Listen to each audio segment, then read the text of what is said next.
Hola, buenas tardes a todos y a todas. Bienvenidos a nuestra Facultad de Derecho de la Universidad Nacional de Lomas de Zamora, en esto que hemos dado en llamar un ciclo de charlas y conferencias en virtud de cumplirse los 5 años de la puesta en marcha del nuevo Código Civil y Comercial. La dinámica de este encuentro va a ser una exposición del doctor Guillermo Borda, y luego abriremos a preguntas, lo cual calculamos que durará 1 hora, 1 hora y 10 esta actividad. Le vamos a pasar ahora la palabra a la señora decana, María Fernanda Vázquez, quien les va a dar la apertura formal de esta actividad académica. Doctora Vázquez. Muy buenas tardes para todos, para todas. Muchas gracias, doctor Fabio Arce.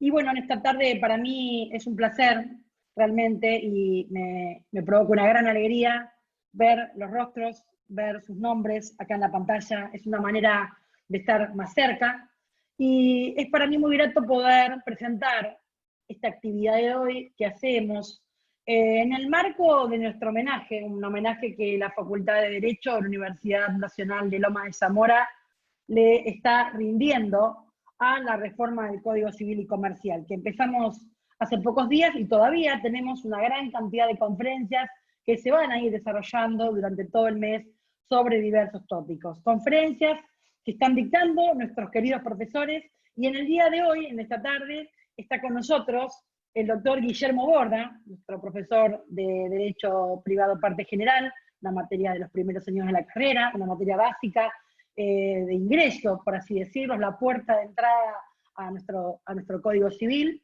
Y en la tarde de hoy se va a referir al incumplimiento en materia alimentaria en el Código Civil y Comercial y también en la jurisprudencia. Recién, en los minutos previos que tenemos para probar el audio, el sonido, porque siempre tomamos todos los recaudos para que estas actividades sean buenas, sean perfectas y el sonido y todo funcione bien, conversábamos con el doctor Guillermo Borda acerca de la realidad que estamos viviendo. Todo lo que estamos atravesando, las vicisitudes que estamos viviendo en el ejercicio de esta profesión.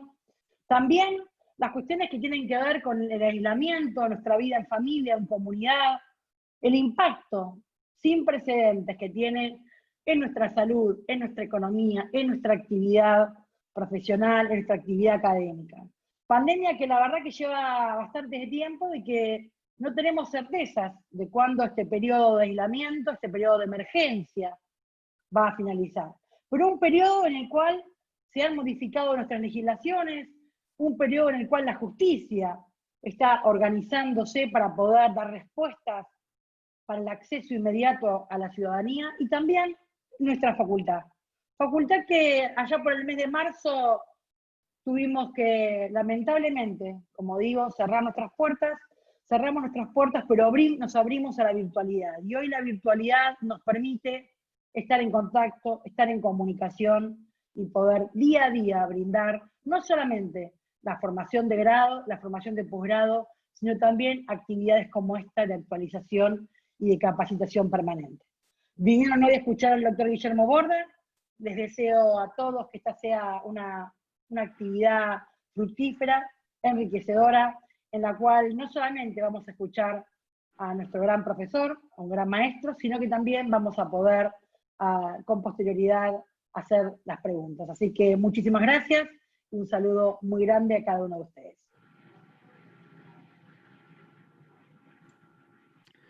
Bueno, en primer lugar, agradecer esta presentación por demás elogiosa e inmerecida que me ha hecho tanto la doctora Vázquez como el doctor Arce. Para mí es un gusto volver a la facultad, porque esto es una vuelta a la facultad a la que no podemos asistir de hace varios meses.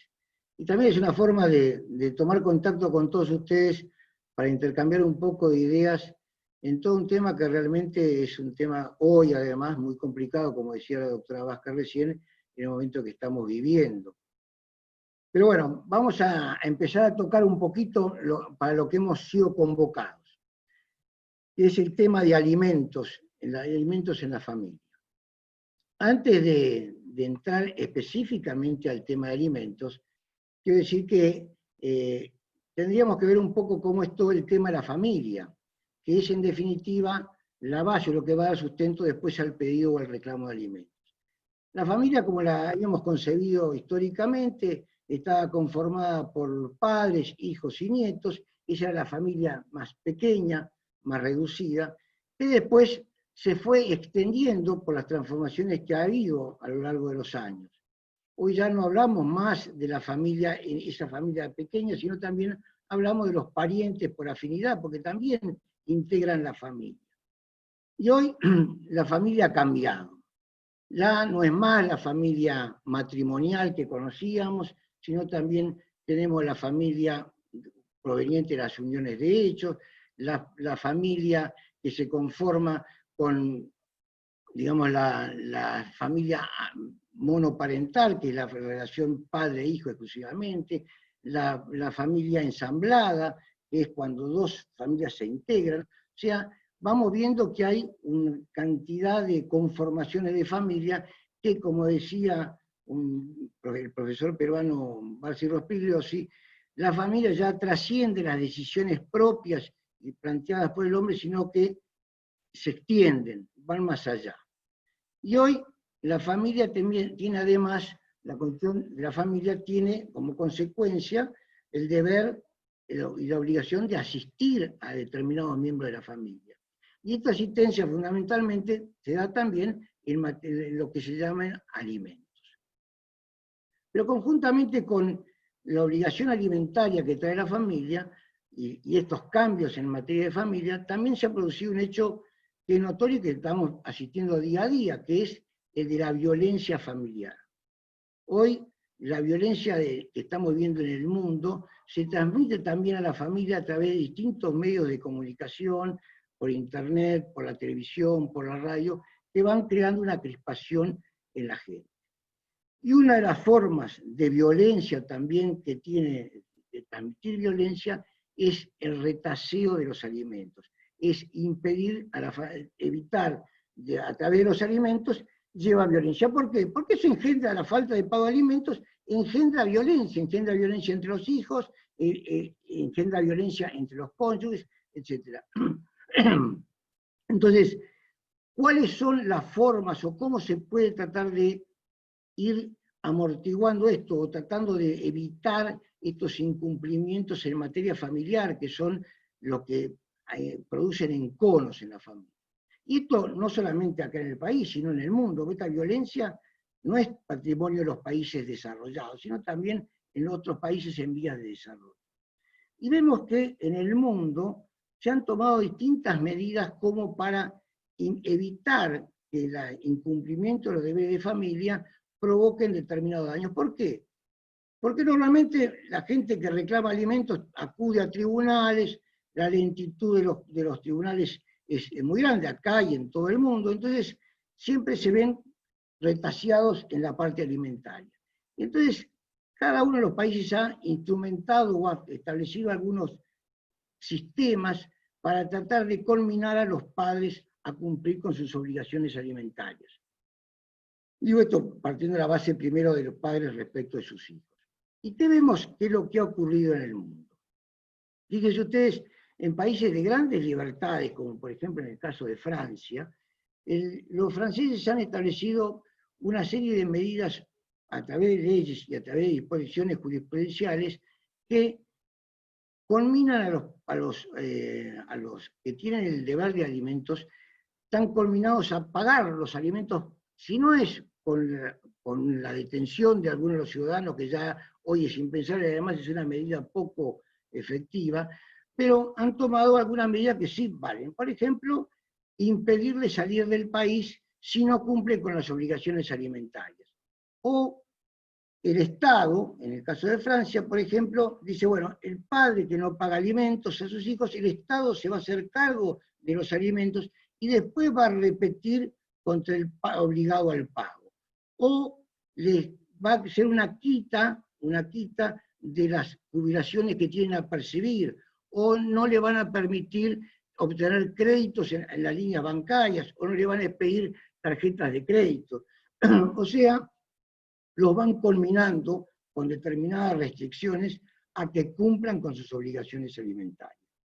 En España, el incumplimiento de los deberes alimentarios origina sanciones como por ejemplo la detención de una persona por un periodo de tiempo determinado. Además, les impiden acceder a los cargos públicos. Con lo cual, el deudor alimentario no solamente está conminado por los jueces a cumplir, sino que además se encuentra coartado a poder realizar determinados actos. En los Estados Unidos hay un registro nacional para inscribir a todos los deudores morosos, alimentarios morosos. Y si no se cumplen con la obligación alimentaria, y uno inscribe a la persona, al deudor, en estos registros, automáticamente le van a retirar la licencia de conducir, le van no le van a reembolsar los impuestos que se le hayan cobrado de más, no les permiten acceder a la jubilación, si están en etapa de jubilación no pueden jubilarse, se les interceptan los reembolsos impositivos, o sea, lo van cercando para que el obligado al pago de los alimentos dé cumplimiento a sus obligaciones. En Perú pasaba otro caso similar. En Uruguay las disposiciones que se han tomado son todavía más estrictas. Por ejemplo, no se puede acceder a ningún cargo público si una persona es deudora alimentaria. No puede acceder. No puede acceder a tener una tarjeta de crédito, no puede abrir una cuenta bancaria, no puede ingresar a los lugares, a las funciones públicas, no puede acceder a los cargos públicos si no cumplen con las obligaciones alimentarias. En nuestro país, nosotros ya hemos visto, se ha creado con esto un registro de deudores alimentarios morosos que tiende a estos mismos objetivos. ¿Cuáles han sido las normas que se han dictado en nuestro país para tratar de evitar el incumplimiento de las obligaciones legales? El primero de las leyes que hemos tenido fue la ley 13.944, que sancionaba por el delito de incumplimiento de asistencia familiar con una pena que iba de hasta los 6 meses, una prisión de un mes a 2 años, mejor dicho, si no cumplía con la obligación alimentaria. Esa ley después fue apoyada por la 24029, que es una ley que sanciona al incumplidor moroso cuando hubiera ocultado o sacado de su patrimonio bienes como para cumplir con las obligaciones alimentarias. ¿Por qué? Porque quien se desapodera de bienes para que no puedan embargarlo, no puedan retenerle, entonces se le inicia una acción. Y acá la sanción es mayor porque si incurrieran en estos tipos de delitos, la sanción va hasta los 6 años de prisión si se dieran estos casos. También, y dentro de esto, que es una prueba más de que la falta de alimentos es una forma de violencia, es que la Ley de Protección de Violencia Familiar sanciona o le posibilita al juez, cuando recibe una denuncia por violencia familiar, a obligarlos a intimar el pago, a fijar alimentos sin que se tenga que recurrir directamente al proceso o la acción por alimentos. Todas estas normas han tenido además una apoyatura con la creación de los registros de deudores alimentarios morosos, que cada una de las provincias, prácticamente en la mayoría, las han incorporado en su normativa. ¿Y cuál es el objetivo de estos registros de deudores alimentarios morosos? En primer lugar, es establecer una serie de condiciones. Cuando una persona incumple con sus obligaciones alimentarias durante un periodo de 2 meses dentro del año, 2 o 3 meses durante el año, puede ser inscrita en el registro como deudor alimentario moroso. ¿Y esto qué implicancias van a tener? ¿Cuáles son las sanciones que tienen el estar inscrito en el registro de deudores alimentarios morosos? En estos registros se a estos registros, mejor dicho, se deben dirigir las autoridades, por ejemplo, en determinadas provincias, que si quieren designar a una persona en un cargo público o postularse para un cargo en la magistratura, previamente deben requerir el informe al registro de deudores alimentarios morosos para ver si están inscritos allí o no. En ese caso, si el registro, si se encuentran registrados como deudores morosos, se le denegará la posibilidad de acceder al concurso en el caso de la magistratura o acceder a cargos públicos. En la ciudad de Buenos Aires, no solamente hay estas sanciones, sino que además se establece que los deudores que están inscritos en el registro de deudores alimentarios morosos no podrán pedir, por ejemplo, una autorización para una explotación de un negocio comercial, para cambiar de rubro, para pedir un crédito en el Banco Ciudad, no van a poder pedir tarjetas de crédito tampoco. O sea, lo van, al que incumple lo van limitando en su accionar, en su trabajo, ¿no? Y ya vamos a ver también que esto después se ha dado también en otros países, estas limitaciones, como dije recién, y que tienen efectos realmente muy positivos. Fíjense ustedes, para ser bien exacto,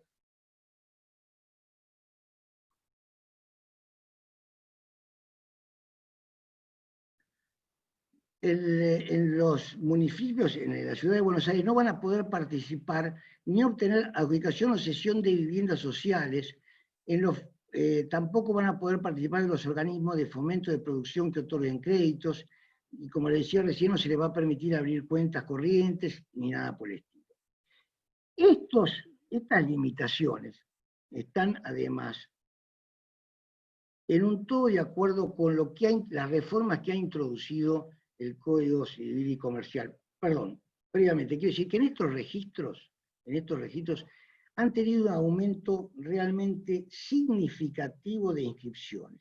En la ciudad de Buenos Aires hay más o menos unos 5.400 inscriptos en el registro, y esto va en aumento. En la provincia de Buenos Aires es un número menor, pero se mantiene. Y la inscripción en el registro dura 5 años. Durante 5 años, si no se levantan, se acredita y se prueba en el registro que han cumplido con las obligaciones alimentarias, el registro, recién cuando se acompaña el comprobante de cumplimiento, el registro levanta. Y la parte puede también pedir el levantamiento del registro en determinados casos. Y en esos casos se va a meditar si conviene o no conviene la inscripción del registro. El juez es el que en definitiva va a levantarlo. Pero durante 5 años se mantiene la inscripción.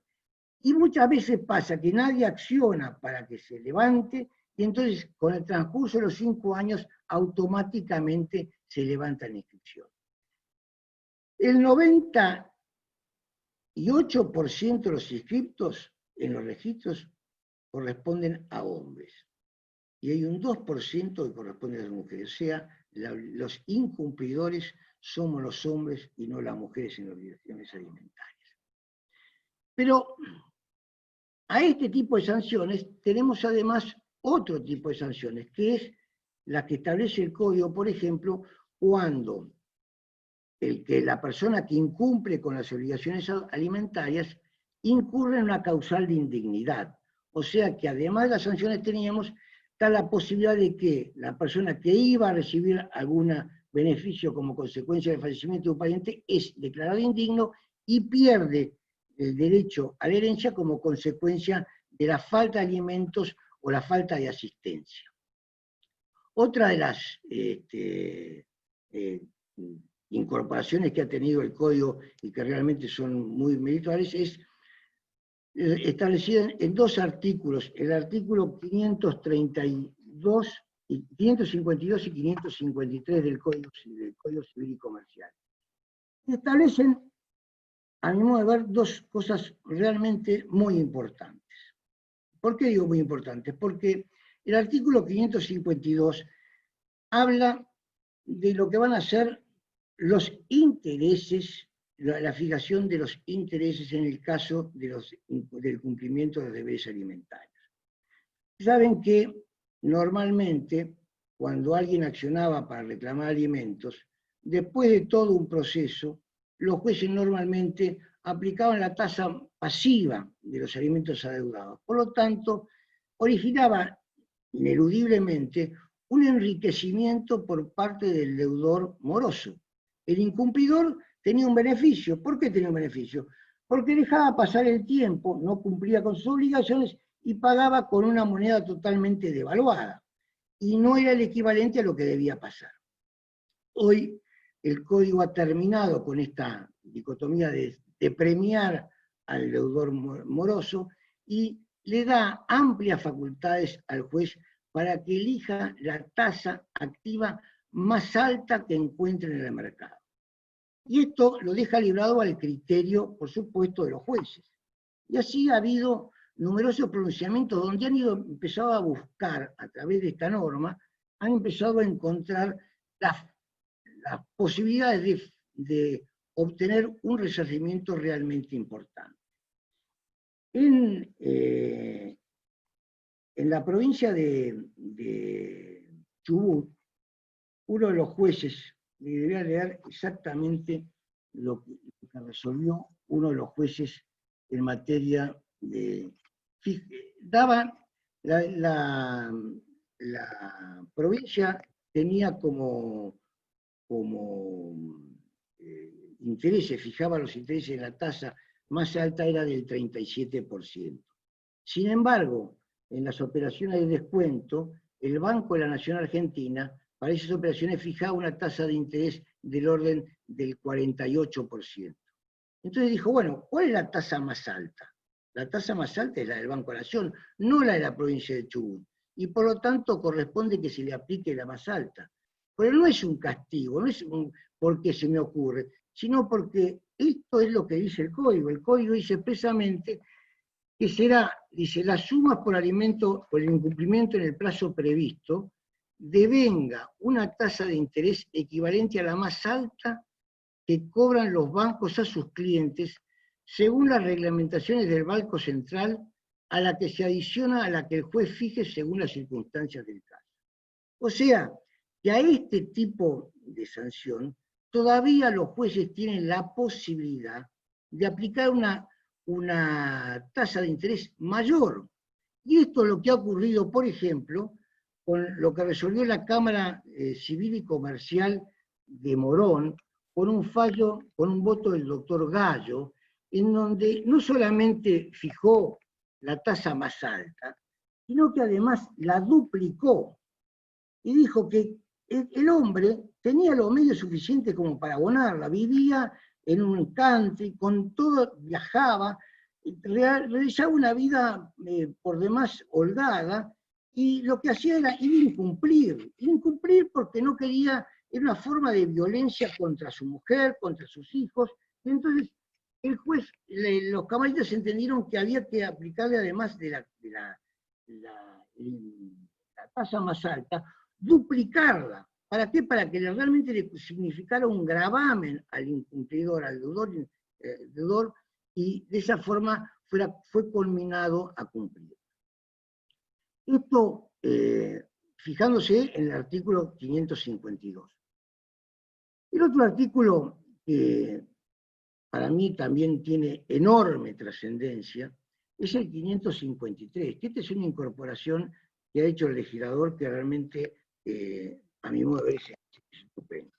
Es darle todo un abanico de posibilidades a los jueces para que busquen la forma de comprarlos a que cumplan la obligación. No tenernos a siempre decir, bueno, está condenado a pagar alimentos por la suma de tanto, y busquen el embargo, y si no tienen, aplico astreintes. Y los astreintes a lo mejor no les significan nada. Tienen que buscar algún tipo de sanciones que realmente lo obliguen, lo presionen de tal manera que se vea compelido a cumplir la obligación, no de la persona que no tiene medios, estamos hablando por supuesto de la persona que tiene los medios adecuados para cumplir y que no lo quiere hacer como una forma de violencia, como una forma de venganza, como una forma de desatención por desinterés con la familia.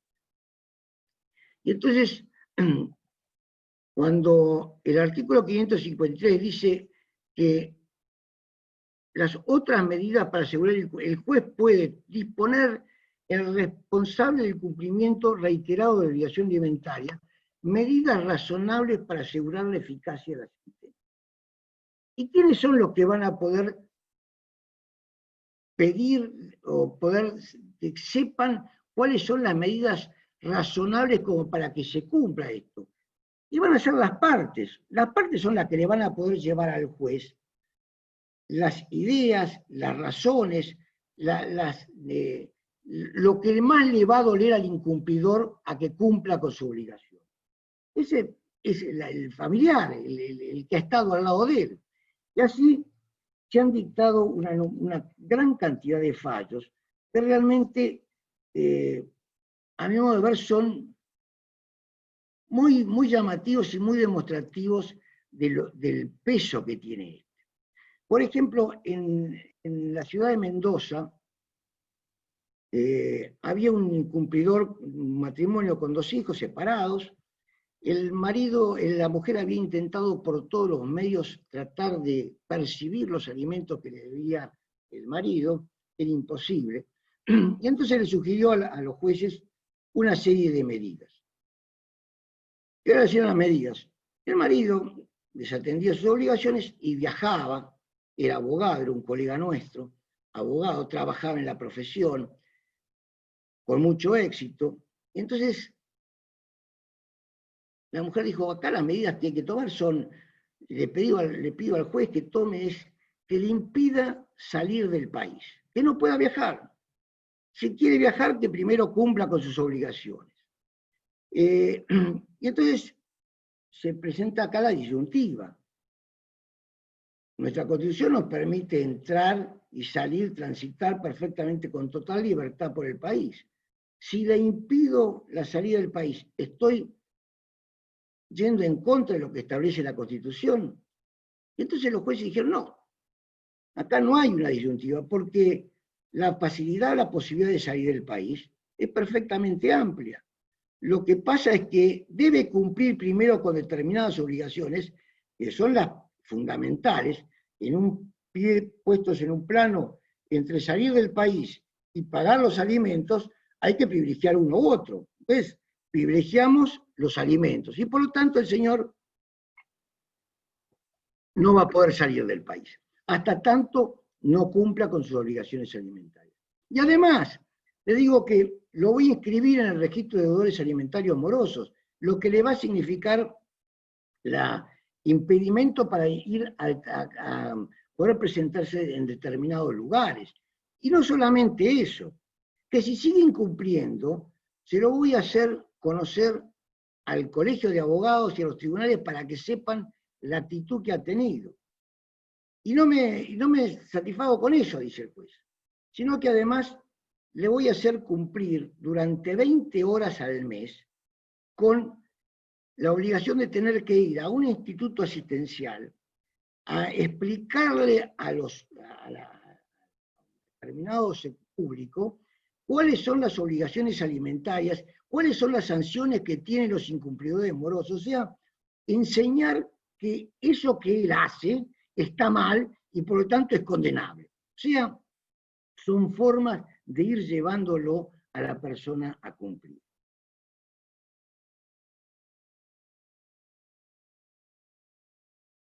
Esto mismo había sido ya resuelto, este impedimento para salir del país, había sido resuelto en Rosario por el juez Duto, que se había adelantado a esto y ya lo había resuelto también en un sentido concordante. También se ha dispuesto, otra de las sanciones que hay, es la imposibilidad o prohibirle al marido a que concurra a determinados eventos musicales. Entonces, mira, ¿cómo va a saber el juez que le gusta tanto o va a poner en tal lugar de privilegio asistir si no es que la información se la da a la mujer, se la dan los familiares, las personas que conocen al incumplidor moroso? Y entonces, un juez de San Isidro le impuso a uno de los, al padre moroso, que si no cumplía con las obligaciones alimentarias, por ejemplo, no iba a poder concurrir al club de sus amores, que era un club en San Isidro Golf, el San Isidro Club. Y entonces el padre dijo, no, pero si a mí me prohíben entrar al club, yo no voy a poder encontrarme con mis hijos porque ese es mi lugar de reencuentro. No, señor, nadie le impide a usted. Usted cumpla con sus obligaciones y entonces lo vamos a permitir. Así que además de los embargos que se habían decretado, le pusieron eso que sabían que a él le iba a provocar mucho daño. En otros casos, se han resuelto, por ejemplo, en Córdoba, que una de las formas era que no concurriera a eventos, como decía recién, a eventos musicales. Entonces, la mujer sabía que el marido era muy adicto a ir a orquestas donde se tocaban cuartetazos, música, todo temas musicales, y eso a él lo iba a perjudicar y lo iba a molestar. Como también que pudiera concurrir, no pudiera concurrir a la cancha de fútbol de Talleres, donde era asiduo concurrente todos los días de fútbol. Los dos lugares se les prohibió, ¿y cómo? Se comunicó además al registro para que no se impidiera el acceso a los eventos deportivos, se le impidió a la que concurriera a los eventos musicales, y además se le suspendió el registro de conducir. Se le suspendió el registro de conducir y se ordenó a las policías de distintos departamentos de Córdoba que si lo encontraban a esta persona en la ruta, le sustrajeran el registro de conducir. O sea, son medidas tendientes a impedirles que puedan, a obligarlo, mejor dicho, a que cumplan con sus obligaciones alimentarias. Otro de los temas que también vamos a ir abreviando otro de los temas también que han salido fue una disposición de un juez de Rawson que tuvo un caso muy interesante. No cumplía tampoco el marido con las obligaciones alimentarias. Y su medio de trabajo era el auto de la mujer, de la conviviente, que lo utilizaba para hacer traslados de personas. Entonces el juez dijo, señor, si yo a usted lo detengo, y lo detengo por el curso de varios días, usted no va a poder obtener los medios necesarios como para poder satisfacer las obligaciones alimentarias. Entonces usted va a trabajar de lunes a sábado al mediodía. El sábado al mediodía se tiene que presentar en la comisaría detenido hasta el lunes a las 8 de la mañana, porque yo lo tengo que dejar trabajar, pero el sábado a la tarde y domingo, como sanción por el incumplimiento, usted queda detenido.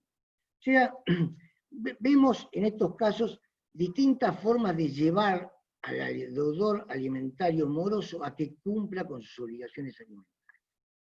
Esto es uno de los cambios que yo creo que son importantísimos de la incorporación del código, como otro de los cambios importantísimos del código ha sido que cuando el padre o los obligados a pasar alimentos no cumplen con sus obligaciones, no tener que esperar todo el proceso para poder reclamarle alimentos a los abuelos.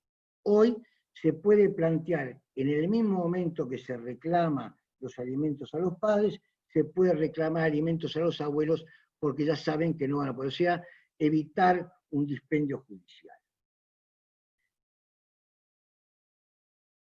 Otro de los obligados al pago de los alimentos son los hijos respecto de sus padres. Fíjense ustedes, antes era muy común que en las casas grandes, se podían recoger a los abuelos. Hoy esto, la estrechez de los inmuebles se haciendo más difícil. Muchas veces ocurre que los hijos desatienden a los mayores. Entonces, hoy está perfectamente posible plantear el reclamo de los abuelos, de los padres respecto de sus hijos, sobre todo en determinados casos. Y otra de las cosas, para ir redondeando por el tiempo, es la forma en que actualizamos los alimentos. Usted sabe que durante años no teníamos ninguna posibilidad, hasta el año 17 no teníamos posibilidad de actualizar e indexar los alimentos, cosa que anteriormente, hasta el 2002, los alimentos podían ser actualizados conforme costo de vida, tomando distintos parámetros. A partir del 2017, que terminó con la ley de emergencia económica, el Parlamento lo renovó, se pueden reajustar los alimentos y hay fórmulas para buscar los alimentos. Y los tribunales ya han hecho una aplicación muy importante de esto, estableciendo qué parámetros, estableciendo el parámetro de lo que es el aumento de los salarios, por ejemplo, así se lo ha resuelto en Salta, se ha dispuesto que los alimentos deben ser reajustados conforme al salario, a la forma que se van reajustando los salarios, o se ha establecido un porcentaje variable sobre el 20% de los ingresos que tiene una persona en un cargo determinado. O sea, estos alimentos se van a ir reajustando conforme el incremento que tiene el obligado a los alimentos. Esto, por supuesto, en el momento de hoy, trae una cantidad de temas. Estamos viviendo unas circunstancias especialísimas en nuestro país y en el mundo, donde todo esto es una especie de bajar y dar de vuelta, porque hay una cantidad de personas que se han encontrado sin trabajo, o que han disminuido su trabajo, o que no pueden ejercer su comercio porque lo tienen cerrado. Entonces, ¿cómo hacen estas personas para cumplir con sus obligaciones alimentarias? Este es un tema que va a llenarse de planteos judiciales, es inexorable. Nosotros ahora estamos viviendo un statu quo, porque los tribunales están funcionando prácticamente, están paralizados, por lo menos en Capital y en gran parte de la provincia de Buenos Aires también. Entonces, ¿qué es lo que va a ocurrir? Y las partes se van a tener que sentar a reajustar sus pretensiones unos y otros. Esto es un hecho, yo lo asemejo siempre a la imprevisión, aplicando la teoría de la imprevisión. Esto es un hecho imprevisible. Nadie pensaba en diciembre del año pasado, o en enero de este año, que íbamos a estar viviendo lo que estamos viviendo hoy. Y esto merece un repensar entre toda la sociedad, y lo van a tener que hacer los tribunales, van a tener que buscar fórmulas como para que las partes puedan reacomodar la parte alimentaria. Esto es, a mi modo de ver, es inexorable. Van a tener que buscarse soluciones que atiendan a esta complicada situación en que estamos viviendo, que es pedir más es una irrealidad. Pedir a alguien que pide un aumento es una irrealidad. Al contrario, lo que van a tener es que bajar el monto alimentario, porque no hay forma de sufragarlo. Yo creo que, y para redondear, creo que viene un arduo debate en tribunales, vamos a ver una cantidad, las leyes nuestras normativas han sido siempre fruto de lo que ha sido la experiencia tribunalicia, lo que ha sido la experiencia judicial, y las jornadas que se celebran cada 2 años, y que siempre han dado pie a una cantidad de incorporaciones dentro del Código Civil y Comercial. El Código Civil y Comercial es fruto de muchísimas jornadas y de las sentencias judiciales. Y supongo yo que con esta misma creatividad con que se ha reformulado el Código Civil y Comercial, se va a reformular todo el tema alimentario de nuestro país. Y espero que sea con la mayor equidad y con la mayor justicia posible dentro de una situación realmente muy dramática, ¿no? Muy dramática porque los alimentos, el pedido de los alimentos realmente es una cosa muy sensible y dramática. Así que, cumpliendo con el horario que me había pedido el doctor Arce, que eran 45 minutos, espero no haberlos aburrido, y estoy a disposición de ustedes para lo que pueda serles de utilidad.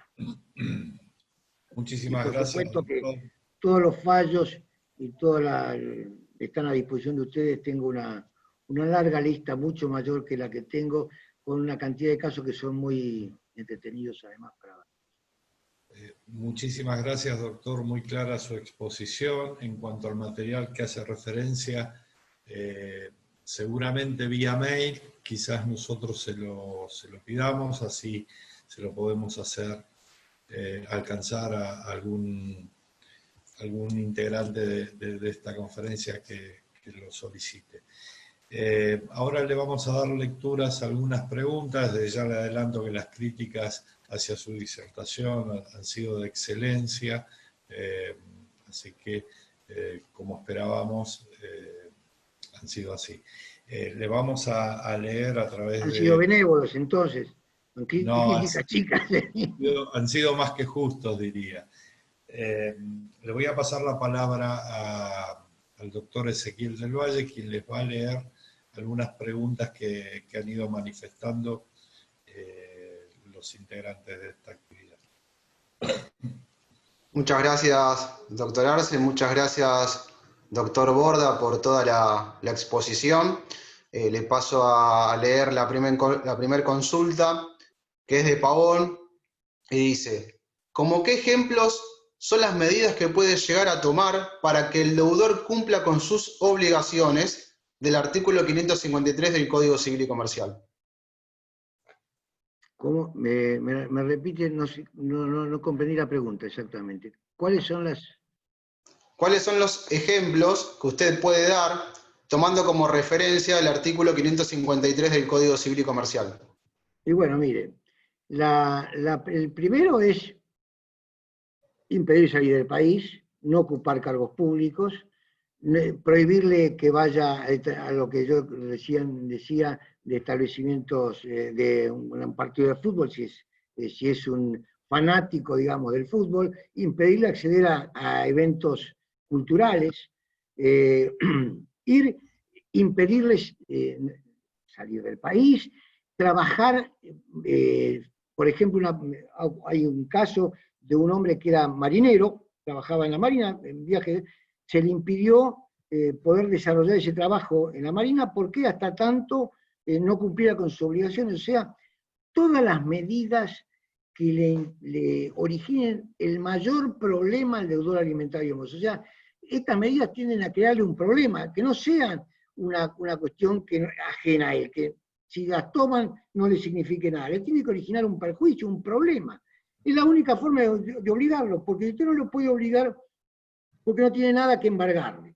No le va a impedir ver a los hijos, porque eso no es un castigo. Muchas veces, antiguamente decíamos, bueno, el incumplidor no va a poder, le restringimos el régimen de visitas. Pero eso no era un castigo para él, era un castigo para los hijos, por ejemplo. Entonces, ¿cuáles son las cosas que lo afectan? Entonces, esas son las medidas que tiene que tomar el juez como para obligarlo a él. O sea, que en lugar de que el incumplimiento realmente le origine un daño, un perjuicio. Muchas gracias, No sé si doctor. está respondida la pregunta. Sí, le paso a leer otra consulta, que dice: ¿qué mecanismos existen para cobrarle a los deudores con ingresos no registrados o en negro? Bueno, la persona, por supuesto que perseguir el cobro de gente que percibe todo en negro es muy problemático, pero hay algunas veces las personas que perciben todos sus ingresos negros demuestran su patrimonio de alguna forma, por el régimen de vida, por el sistema de vida que tienen, por que a lo mejor compran un bien a nombre de un tercero en forma simulada, pero que lo están usando permanentemente. O sea, compran un auto a nombre del conviviente o de la segunda mujer o del segundo marido, pero lo explotan. Entonces, y la otra persona no tenía forma de acceder a ese bien, con lo cual uno puede ir demostrando con indicios de que esas adquisiciones han sido simuladas y por lo tanto el patrimonio corresponde al deudor moroso. Pero si el deudor moroso es un insolvente total, y bueno, se le hace realmente muy difícil. En ese caso, habrá que ver si los abuelos de los padres del deudor moroso tienen bienes suficientes como para ir a perseguirlos a ellos. O sea, buscar la forma. Si el deudor no lo tiene y los padres del deudor tampoco, bueno, ahí nos encontramos en una dificultad que ningún juez lo va a poder solucionar, lamentablemente, ¿no? Pero Bien. trabaja en negro y produce bastante en negro, se le hace muy difícil, o en forma informal, se le hace muy difícil ocultarlo. Tarde o temprano aparece, o por las tarjetas de crédito, por distintos medios como para demostrar el nivel de vida que tiene. Bien. Otra consulta de Claudia, que dice, ¿considera que solo la inscripción en el registro de morosos alimentantes no resulta eficaz? No, el registro de deudores morosos es una de las herramientas. Es eficaz porque, fíjese usted, por ejemplo, un deudor moroso quiere ingresar al Poder Judicial porque es abogado, quiere ingresar al Poder Judicial, no va a poder ingresar. O es comerciante, quiere cambiar, ampliar su negocio, no lo va a poder hacer. Quiere pedir un crédito, no lo puede hacer. O sea, todas estas medidas que tiene la inscripción en el registro de deudores le imposibilitan acceder. O sea, tiene una función preventiva de que inscrito allí queda bastante cercenada la posibilidad de trabajar. Se le va limitando. Es una de las cosas. Bien. No sé si está otra consulta. Sí. Sí, otra consulta de Claudia Luna, que dice, ¿cómo revertir la situación de un padre que, obligado por embargo de sus saberes, hoy tiene a sus hijos a cargo y sigue percibiendo el embargante? No, pero ahí estamos en una situación diferente. Ahí estamos en una situación diferente, porque el obligado a alimentos, sí, el obligado a alimentar tiene a su cargo a los hijos que eran para quien iba a pasar alimentos, y lo que tiene que hacer es plantear el cese de la cuota alimentaria, porque no tiene sentido que le pague alimentos a su pareja, a su cónyuge, la persona que convivía, si ya la razón de los alimentos ha desaparecido, porque él es el que se hace cargo de los alimentos, porque conviven con él. Entonces ahí lo que tiene que pedir es el cese de la cuota alimentaria. Bien. Una consulta de Jimena, que dice, ¿el incumplimiento de pago es retroactivo a cuántos años? No, desde el momento en que deja de cumplir con las obligaciones alimentarias, cuando uno va a repetir el pago de alimentos, lo repite desde el momento en que se interpuso la demanda en los países donde no hay mediación previa, en las provincias donde no hay mediación previa. Si hay mediación, el derecho a que se retraigan los alimentos es al momento en que se plantea la mediación. A partir de ese momento, uno tiene derecho a dar. Y esos alimentos deben ser actualizados, si los deben ser actualizados al momento del efectivo pago. Y sobre esos alimentos es donde vamos a tener además la tasa de interés para el reajuste. Antiguamente, esos alimentos quedaban fijos en el tiempo. Ahora no. Con el artículo 552, esto se va a aplicar a la tasa más alta, con lo cual esos alimentos se van a incrementar, no solamente desde ese momento, sino que además el juez puede establecer el doble de lo que se dejó de pagar, como una sanción más. Bien, doctor.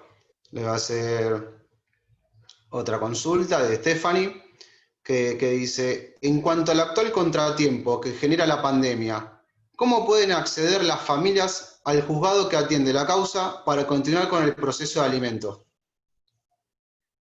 Bueno, depende, hay juzgados que están recibiendo las demandas cuando son de urgencia, están recibiéndolas. Lo que pasa es que en esta situación hay tribunales que funcionan y otros tribunales que no están trabajando. Esto no tengo, lamentablemente no tengo la solución. Hay juzgados que trabajan y otros que no, que lo hacen con mayor celeridad o que no. Este es un problema que no le puedo dar, no hay una regla fija, nada, hay que intentarlo, por lo menos hay que intentarlo.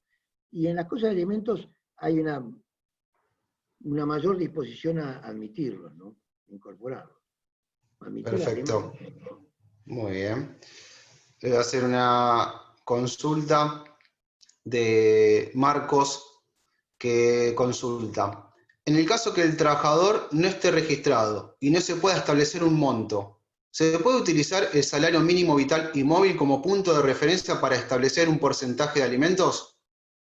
se puede establecer un porcentaje de alimentos, pero si él no está registrado es un trabajador informal y por lo tanto no hay forma de saber cuánto es lo que gana. No le puedo fijar por el salario mínimo vital porque no sé qué es lo que tiene. Por ahí no llega al salario mínimo vital como para poderle cobrar eso. Porque está todo en relación al ingreso que tenga. Yo no le puedo reclamar 50.000 pesos a una persona que gana por mes 15.000. ¿Cómo le voy a reclamar? Tiene que haber una relación con el medio de vida. Bien. Una consulta, vamos a hacer, si le parece, 2 consultas más. Una es de Mónica Pasarelli, que consulta: una vez realizado varios intentos de ejecución por parte del alimentante, incluso ha realizado una restricción y hace ya varios años que tiene en su poder la posibilidad de ejecutarlo y no lo puede hacer. ¿Qué otras herramientas tendría desde lo legal para acceder a que el deudor cumpla con la cuota alimentaria? Pero estamos más o menos en lo mismo. Primero, la restricción, me imagino que se refiere a hechos de violencia, porque si no, no restringen el lugar. Así que ahí hay un camino, está incluso en los dos, en la ley de violencia familiar y en esto. Así que están las dos posibilidades, el reclamo de alimento por violencia y el reclamo de alimento por... Pero las formas, los únicos medios que tiene es embargos o estas medidas que decía recién hace un rato, que hacíamos referencia hace un rato, como para percibirlo. La otra cosa es pedirle la detención por incumplimiento de familia, bueno, y el juez penal dará curso o no. En algunos, a lo mejor, para este señor, la posibilidad de la detención, como el juez de Trelew, que dispuso la detención por el fin de semana y si no extensiva. Bien. Pero más es imposible. Sí. Perfecto, doctor. Le voy a leer la última consulta, que es de Laura, y dice: ¿cuánto es el máximo de embargo por alimentos si hay 2 pedidos de cuota alimentaria? ¿Cómo si hay 2 pedidos por cuota alimentaria? Tiene varias deudas de cuota alimentaria. Calculo que debe ser por varios alimentantes. El reclamo es por varios alimentantes. ¿Hasta cuánto es el máximo que se le puede embargar? Esa es la consulta de Laura. No, bueno, pero le van a poder embargar en forma proporcional, porque también tiene que vivir el deudor alimentario. Así que van a tener que determinar cuánto es lo que mínimo que tiene para vivir y el resto poderlo distribuir entre los deudores, entre los alimentados. Pero tiene que ser proporcional, no es uno sobre el otro, sino en forma proporcional. Y para eso van a meditar la edad, el tipo de la educación que están, a qué altura educativa están. Una serie de parámetros van a tomar en cuenta para fijar los alimentos. Perfecto, doctor. Muy clara la exposición. Le voy a pasar la palabra al doctor Arce. Fabio. Sí, bueno, ya hemos formulado las preguntas algunas de las preguntas que hicieron los participantes, sin perjuicio del agradecimiento institucional y personal a nuestro titular, el doctor Guillermo, a hacer alguna reflexión final acerca del tema, a modo de conclusión, si es que le parece bien. Bueno, para cerrar nada más, quiero decirles que el tema de familia es un tema muy duro, que produce una cantidad de roces en las familias desavenidas, y que por supuesto trae una cantidad de sinsabores. Y creo que más que nunca lo que tiene que tratar de buscarse es soluciones acordadas, o sea, que el tribunal sea el último recurso, porque las sentencias judiciales no es que dan lo más justo que hay, lo más justo es lo que las partes acuerdan. Eso para mí es siempre la solución perfecta. Cuando las partes acuerdan, es que las dos partes se encuentran satisfechas con lo que han obtenido. Eso es mucho mejor que la sentencia de un juez que dispone todo o nada a favor de una y otra.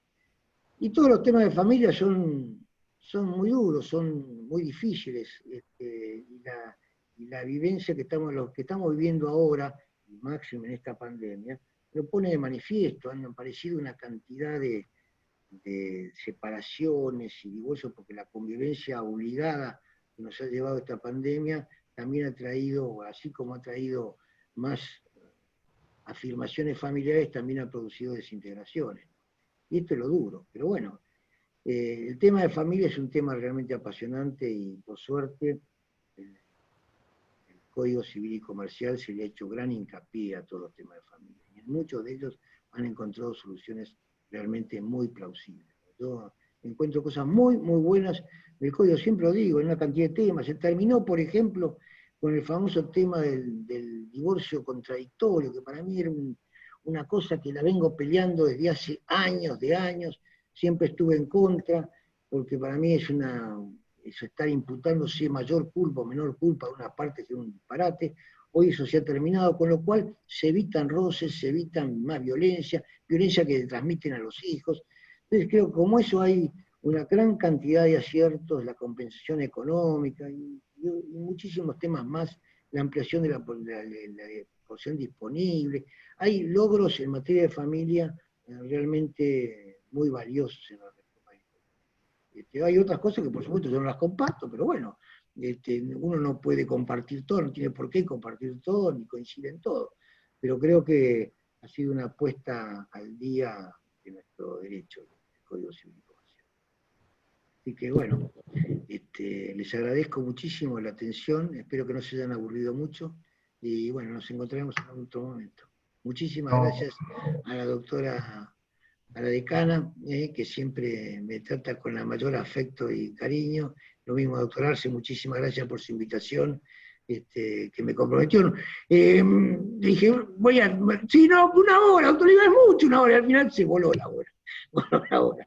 Así que, Sí, sabíamos que iba a pasar, doctor, pero no. La atención y haber venido a escuchar.